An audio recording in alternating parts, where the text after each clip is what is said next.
coincidence hounds Mr. Harry Roque.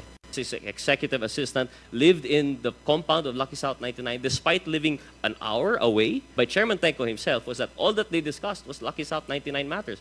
And the list goes on and on. The back documents found there.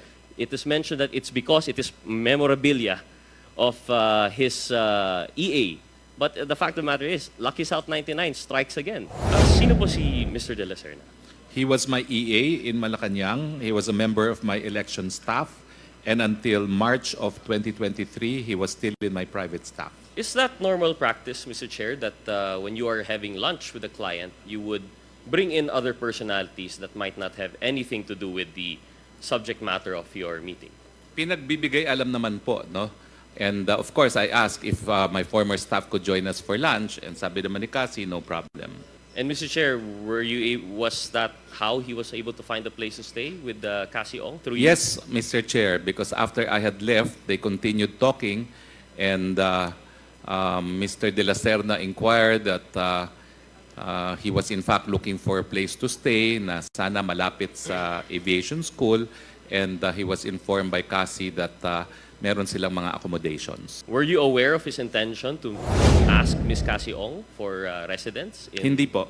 So, Mr. Chair, it would appear that this would be the second time that Mr. Attorney Roque has facilitated a meeting of which he claims he has no interest in. The first, I believe, would be the supposed meeting between Cassandra Ong and Chairman Altenco. Would you say that's a fair statement, Mr. Chair? I arranged that meeting, but ito naman po, it was just a casual meeting. There was no particular purpose involved. Coincidence seems to follow, Mr. Roque. Mr. Chair, may I ask, the residence of the Mr. De La Serna, this is the same residence that was raided during the Porac raid sa Porac.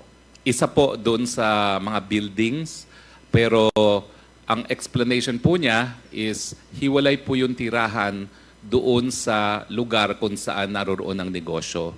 So he was living doon sa area na puro living quarters lang po. Number one, Attorney Harry Roque represented over LuckySouth99 property. Mr. Chair, I did not. You did not. You claim that it is Whirlwind, but it is the same subject property. Well, it is. It is. It is Okay, thank you, because Mr. there's a I contract of will lease. tie into that later on. Yes. Second fact that I'd like to state, Mr. Harry Roque facilitated LuckySouth99 meeting with Chair Tenco. Well, Mr. Chair, You did this. You had 6 missed calls with Attorney Rivera ba yun? Yes. You've set it up. You yourself said when Cassandra Ong met Chairman Tenco, no Whirlwind matters were mentioned. It was all purely LuckySouth99. Mr. Chair, I did so. Thank you, Mr. Chair. Because- Mr. Chair, because please allow me kasi- to... Mr. Chair, Mr. Chairman. Allow the member to finish his question first before you reply, Attorney Roque. Mr. Chair? Mr. Chair, Most proceed. respectfully, Attorney Roque, I understand that you will have your time to rebut these later. But I hope you understand, as a lawyer especially, that there's a line of questioning that I wish to pursue. Thank you, Mr. Chair. Number 3, Mr. Harry Roque was cited as legal representative in LuckySouth99 application. This was mentioned by Chairman Tenco.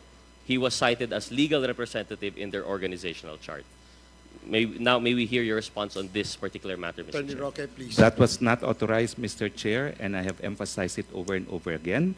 And I have said that that paper is only evidence that it exists. It is not evidence of the truth of matters stated therein, as in fact, Attorney Jessa Fernandez said that that information was unverified. Thank you, She Mr. Chair. said that So on it record. exists as proper documents with PAGCOR, official applicant office. Mr. Chair, Mr. Harry Roque has bank documents which were discovered in the LuckySouth99 raid. He's already mentioned this earlier. Mr. Chair, number 5, Harry Roque's executive assistant and confidant resided in LuckySouth99 when Porac was raided. As already mentioned earlier. Number 6, Harry Roque's subsidiary, Biancham, owns 99% of PH2, which housed San Liming, Red Notice Interpol suspect who has links and is cited as IT administrator of LuckySouth99. Number 7, Harry Roque's holdings have, well, we still have to discuss this, but I believe, as far as we're concerned, legally, putting aside your story of family, has unexplained increases worth 60 million in cash, 125 million in advances, and 35 million in investments in FHPMC. And lastly, Mr. Chair, the last point was actually about the 35 million. So as I mentioned, why I asked this earlier, it seems to be, for every point when taken individually, Mr. Harry Roque has some explanation. It's either, not to quote this, not to be brash, but you have to understand how much we take this with disbelief na may namatay, they won't be able to testify, it's a family matter, it is private, I have nothing to do with it, I am not the lawyer. All of these are usually plain denials on the part of Mr. Harry Roque. However, what I mentioned earlier, it seems to be that coincidence hounds Mr. Harry Roque. Seems to be coincidence follows him around and could explain everything. But the fact of the matter is, LuckySouth99 seems to hound Mr. Roque. As I mentioned it, he has been representing over the property subject by LuckySouth99. His executive assistant lived in the compound of LuckySouth99 despite living an hour away from the aviation school in Clark.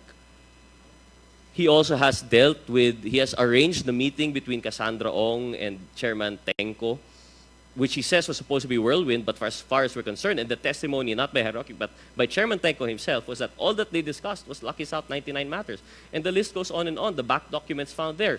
It is mentioned that it's because it is memorabilia of his EA. But the fact of the matter is, LuckySouth99 strikes again. Mr. Chair, of course, I'm not saying this as a final verdict, but I hope you understand, Mr. Chair, that for the Quadcom, we are here to listen to every piece of evidence, and they all seem to indicate one direction. And the missing piece now, I think for me it is clear. I don't know with the rest of the members of the Quadcom. At best, there is a link with LuckySouth99. At worst, this is a terrible, terrible string of coincidence. But one thing that we should ascertain from this point on, why I was reserving my comment for the motion by Congresswoman Luistro to request for the documents of the trust, for the documents regarding the family matters of Mr. Roque. While we understand the want for privacy, Mr. Chair, these coincidences seem like more than just coincidences. And the missing link now, if we see that there's a link with LuckySouth99, the question now is that we have to verify. How do we explain these supposedly, as far as I'm concerned, unexplained increases through his subsidiaries and through his companies? So I think, Mr. Chair, that should be the direction, at least for the portion regarding Mr. Harry Roque. And actually, Mr. Chair, I still had some questions regarding the leases, regarding Ms. Paterna and his relation with Harry Roque, and we have other questions regarding LuckySouth99. But seeing as we have been now at this hearing for 7 hours, I think I would like to yield to the other interpellators in the hall. Thank you very much, Mr. Chair. Thank you, Attorney Roque, for the indulgence. Mr. Thank Chair, you, Congressman Gutierrez. Yes, just a short reply from very Attorney. short po. I'm not going to argue every single point raised, but ang tanong po, anong kriminal na bagay ang ginawa ko? Meron ba? Anong ebidensya na ang Lucky South ang nagbayad ng mga lupa na binili ko? Pinakita ko naman po, nagbenta kami ng 1.8 hectares. At sinabi ko naman po, na yung perang yon ang ginamit na pambili. So sa akin po, pwede naman kayo magkaroon ng kahit anong conclusion, pero eventually, ang tanong, anong ginawa kong mali? Meron ba ako ginawang krimen? Linawin na lang po natin yan para yan po talaga ang inquiry natin dito sa hearings na po ito. Maraming salamat po. Thank you, Attorney Roque.